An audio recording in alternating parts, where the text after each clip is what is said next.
وحدة من البنات انجرحت هواي، وحدة من البنات انجرحت هواي، وقالت لي على قصة وهي قصتها يعني المختصر حبت ترى شاب، وقالت لي عليها وشنه سالفته. هنانا النذل لاعب عليها هواي، واعدها بزواج وهي صدقت، منطيته صورها وثاقه يبيه، بس طلع النذل كل غيره ما عنده. منطيته حرية وطالعه يا وياه، غشيمه هي يا عم وما مجربته. طلع واحد قذر ما يعرف الله بهاي، طلع واحد قذر ما يعرف الله بهاي، قصد يضحك عليها ولا شرف عنده، يهددها بصورها يقلها نام وياك، يهددها بصورها يقلها نام وياك. ولك ابن النذل ما تخاف حوبتها، ما حسب خواته وهذا دين يصير، ما حسب خواته وهذا دين يصير، ولا حسب الأمة وهاي جابته، ولا حسب الأمة وهاي جابته. مرحبا شباب بنات حبايب قلبي، شلونكم شخباركم؟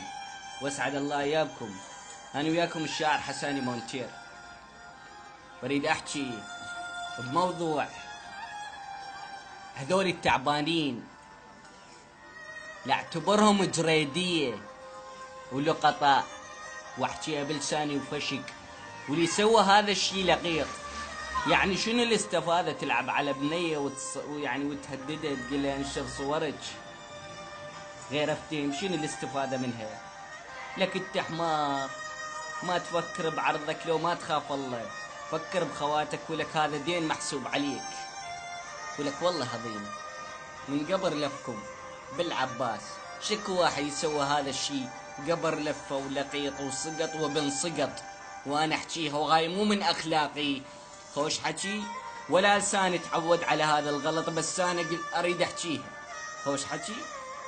ودكم حرام ما تخافون الله الى يامته، ماكو قناعة امشي تشبع رغباتك، هي هاي. بس قل لي شنو هو الحب اللي تعرفونه انتم؟ انا ترى كلامي ما مقصود للكل، بس للبعض اللي يسوونها، طيح الله حق كل واحد يسويها. وهذا موقف وانا كتبته، وهذا اليوم صار، وبنية نختني، تعرفون شنو لو لا؟ يلا تحياتي والله ما اقدر اكمل.